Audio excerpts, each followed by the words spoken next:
Friends, welcome back to my channel Radha Madhav collection. Kanha ji के सभी भक्तों को मेरी तरफ से राधे राधे। तो देखिए फ्रेंड्स, हम कान्हा जी के लिए ये बहुत ही खूबसूरत सी new design Holi special dress बनाएंगे। आप देख सकते हैं ये कितनी खूबसूरत पोशाक है और ये ड्रेस मैंने बिना सिलाई मशीन के बनाई है। तो अगर आपके पास सिलाई मशीन ना हो तो भी आप ये ड्रेस बनाकर कान्हा जी को पहना सकते हैं। साथ ही साथ इस ड्रेस को बनाने के लिए मैंने किसी भी तरह का कोई भी लेस, बुकरम, अस्तर कुछ भी यूज नहीं किया है। सिर्फ नेट का फैब्रिक यूज करके मैंने कान्हा जी की ये पोशाक बनाई है। तो इस वीडियो को लास्ट तक जरूर देखें। अब हम ये पर ड्रेस बनाना शुरू करते हैं। ड्रेस बनाने के लिए मैंने देखिए यहाँ पे येलो कलर के नेट के फैब्रिक में से एक पीस कट कर लिया है। हम मल्टी कलर में ड्रेस बनाएंगे क्योंकि ये होली स्पेशल ड्रेस है। तो सबसे पहले मैं आपको एक फैब्रिक बनाकर दिखाती हूँ। तो ये जो फैब्रिक है ये नेट का है, इसको हम अरमान नेट कहते हैं और इसकी जो देखिए चौड़ाई है वो मैंने 7 इंच यानी 7 इंच रखी है। और इधर की तरफ से जब हम मेजर करेंगे तो ये लगभग 8.5 इंच यानी कि 8.5 इंच आ रहा है। अब हमें क्या करना है, इसमें प्लेट्स डालनी है इस तरीके से, एक बार ऐसे, फिर एक बार ऐसे, फिर ऐसे। जिस तरीके से हम बचपन में नाव बनाते थे ठीक उसी तरीके से हमें इसमें भी प्लेट्स डालनी है। बहुत ही आसान तरीका है ये। और ये जो ड्रेस हम बना रहे हैं वो बिना सिलाई मशीन के बना रहे हैं। तो अगर आपके पास सिलाई मशीन ना हो तो भी आप इजीली ये ड्रेस बनाकर कान्हा जी को पहना सकते हैं। ऐसे ही हमें देखिए लास्ट तक प्लेट्स डाल लेनी है। और प्लेट डालने के बाद अब हमें सेंटर में एक उंगली ऐसे रखनी है और इसको फोल्ड करना है जिससे कि नीचे से ये एकदम बराबर हो जाए। और अब देखिए ये बीच में भी बराबर है और किनारे यानी कि नीचे की तरफ से भी बराबर है। तो जैसा कि मैंने पहले बताया हम बिना सिलाई मशीन के ड्रेस बना रहे हैं, तो इसीलिए मैंने ये सुई धागा ले लिया है और यहाँ से हम इसको लॉक कर लेंगे। लॉक करने की वजह से ये यहीं पर सेट रहेगा, खुलेगा नहीं और ड्रेस खराब नहीं होगी।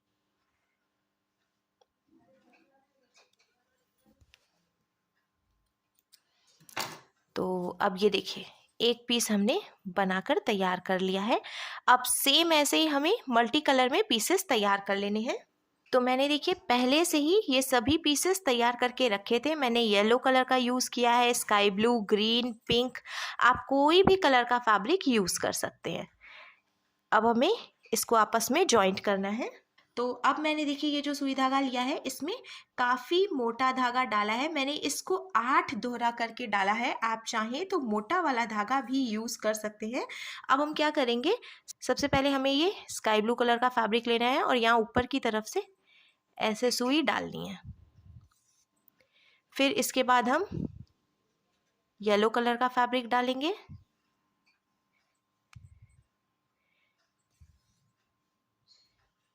फिर ये पिंक कलर,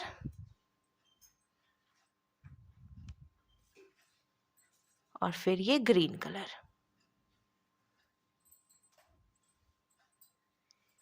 ये देखिए ऐसे ये हमने डाल लिया। सेम ऐसे ही आगे भी हमें डालना है। तो फिर से हम ये स्काई ब्लू कलर वाला नेट का फैब्रिक ले लेंगे और इसको भी ऐसे डालेंगे। इसके बाद हमने येलो कलर डाला है,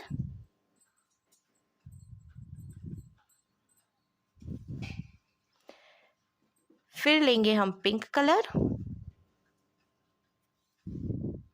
और लास्ट में ये ग्रीन कलर। मैंने देखिए एकदम यहाँ ऊपर की तरफ से ही ऐसे सुई डाली है। सभी पीसेस को डालने के बाद अब इधर किनारे की तरफ से हमें ऐसे खींचना है और इसको सेंटर में लेके आना है। आप और भी पीसेस डाल सकते हैं। कान्हा जी की कमर के हिसाब से आपको ये चौड़ाई रखनी है। तो जितनी भी चौड़ी आपके कान्हा जी की कमर है उसके हिसाब से आप उतने पीसेस डाल सकते हैं। मैं छोटे कान्हा जी के लिए ड्रेस बना रही हूँ इसीलिए मैंने सिर्फ 8 पीसेस ही डाले हैं। ये ड्रेस आप किसी भी नंबर के कान्हा जी के लिए आसानी से बनाकर उनको पहना सकते हैं। अब मैं आपको बता देती हूँ। देखिए अगर आप छोटे कान्हा जी के लिए ये ड्रेस बना रहे हैं तो ये जो मैंने लंबाई रखी है वो आप छोटे कान्हा जी के हिसाब से लंबाई रख लें। साथ ही साथ कमर की जो चौड़ाई है, तो जितनी भी कान्हा जी की कमर की चौड़ाई है उसके हिसाब से आपको उतने पीसेस डालने हैं। और अगर आप बड़े कान्हा जी के लिए ड्रेस बना रहे हैं तो ये जो मैंने 8.5 इंच की लंबाई रखी थी कपड़े की, आप उसको बढ़ाकर 10 इंच, 12 इंच, 14 इंच, 16 इंच कितने भी इंच कर सकते हैं। और साथ ही साथ ये जो पीसेस है मैंने 8 पीस डाला है, आप इसकी जगह पे 10 पीस, 12 पीस, 14 पीस, 16 पीस, जितनी भी कान्हा जी की कमर की चौड़ाई है उसके हिसाब से से उतने पीसेस डालकर ये कमर की चौड़ाई भी कान्हा जी के हिसाब से बढ़ा सकते हैं। तो इस तरीके से आप किसी भी नंबर के कान्हा जी के लिए ये पोशाक बना सकते हैं। अब मैंने देखिए क्या किया है, यहाँ इसको सेंटर में अच्छे से सेट कर लिया है और दोनों तरफ से डोरी छोड़ दी है, यानी कि हम कान्हा जी को आसानी से पहना कर बांध सकते हैं। अब किनारे से हम सुई निकाल लेंगे और ये देखिए स्कर्ट बनकर तो बिल्कुल तैयार है। इधर से हमने नॉट लगाई है तो कपड़ा निकलेगा नहीं, सेम ऐसे ही इधर से भी हम नॉट लगा देंगे जिससे कपड़ा निकले ना। नॉट लगाने के बाद अब स्कर्ट बनकर बिल्कुल तैयार है। हम चोली बनाएंगे। चोली बनाने के लिए मैंने स्काई ब्लू कलर का नेट का फैब्रिक ले लिया। आप कोई भी कलर का नेट का फैब्रिक यूज़ कर सकते हैं। अब मेजरमेंट देख लेते हैं। तो इसकी देखिए जो लंबाई है वो मैंने 11.5 इंच यानी कि 11.5 इंच रखी है और इधर से जब मेज़र करेंगे तो इसकी चौड़ाई हमने 4 इंच रखी है। अब हमें क्या करना है, एक बार इधर से फोल्ड करेंगे, फिर एक बार इधर से फोल्ड करेंगे और फोल्ड करते हुए सेंटर में लेके आना है, फिर सेंटर से भी फोल्ड करेंगे और एक के ऊपर एक करते हुए हमें रखना है, फिर इसके ऊपर प्रेस लगा लेना है। तो देखिए फ्रेंड्स हमने प्रेस कर लिया है और प्रेस लगाने के बाद ये अच्छे से सेट हो गया। अब जिधर से ये ओपन वाली साइड है उधर से हम सुई धागे से इसको टक करेंगे। एकदम छोटे छोटे से हमें टाँके लगाने हैं जिससे कि काफ़ी मजबूत सिलाई होगी और साथ ही साथ इसमें फिनिशिंग भी बहुत अच्छी आएगी। तो ऐसे हम इसको लास्ट तक टक करके लॉक करेंगे। तो देखिए फ्रेंड्स मैंने सुई धागे से टक करके और इधर से इसको लॉक कर लिया। अब हम ऐसे करके रखेंगे और एक बार ऐसे फोल्ड करेंगे, फिर एक बार ऐसे फोल्ड करेंगे। फोल्ड करने के बाद नीचे से हमें इसको थोड़ा सा सुई धागे से टक करते हुए जॉइंट कर लेना है। जॉइंट करने के बाद अब देखिए कान्हा जी की चोली बनकर भी बिल्कुल तैयार है। अब हम पगड़ी बनाएंगे। तो पगड़ी बनाने के लिए मैंने फिर से ये नेट के फैब्रिक से एक पीस कट किया है और इधर से जब मेज़र करेंगे तो इसकी जो चौड़ाई है वो 8 इंच आ रही है और इधर से जब मेज़र करेंगे तो ये 7.5 इंच है।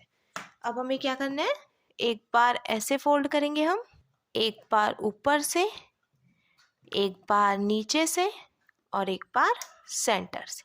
अब हमें बराबर करके रखते हुए इस पर प्रेस लगा लेना है। तो देखिए फ्रेंड्स मैंने प्रेस लगा लिया है और अब ये पट्टी तैयार हो गई है। अब हमें क्या करना है, इस तरीके से इसको रखना है और बीच में से फोल्ड करना है। फोल्ड करने के बाद हमें कान्हा जी के सिर की जो चौड़ाई है उसके हिसाब से यहाँ की चौड़ाई भी रखनी है। अब मैं एक बार ही मेज़र करना भी आपको दिखा देती हूँ। मैंने देखिए यहाँ पे कान्हा जी को ले लिया है। आप चाहें तो ऐसे पहना के मेज़र भी कर सकते हैं। तो जब हम ऐसे पहना के देखेंगे इसका साइज़ देखिए थोड़ा सा ढीला आ रहा है, तो हम क्या करेंगे, इसको हल्का सा टाइट करेंगे। तो ऐसे हमें इसको थोड़ा छोटा करना है। छोटा करने के बाद अब जब हम कान्हा जी को पहनाएंगे तो ये देखिए एकदम परफेक्ट आ रहा है। तो ऐसे करने के बाद अब हमें इसको ऊपर से एक बार ऐसे फोल्ड करना है, फिर एक बार ऐसे फोल्ड करना है। ऐसे फोल्ड करते हुए हमें इसको सुई धागे से टक करके लॉक करना है। तो इसको टक करने के बाद अब हमें छोटे छोटे से देखिए इस तरीके से बना लेने हैं, प्लेट्स डालते हुए कलगी टाइप, और ये हम इसमें लगा लेंगे।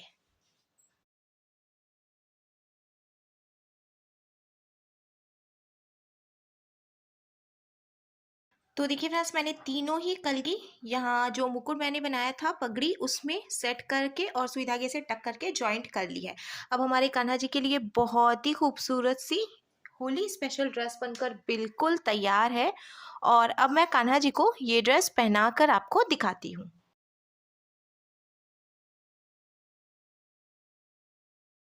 तो देखिए फ्रेंड्स मैंने कान्हा जी को ये सुंदर सी ड्रेस पहनाई है और आप देख सकते हैं हमारे कान्हा जी इस ड्रेस को पहनकर कितने अच्छे लग रहे हैं। इसका लुक बहुत अच्छा आया है और मैंने बिना बुकरम बिना किसी सिलाई मशीन के भी ये पोशाक बनाकर आपको दिखाई है।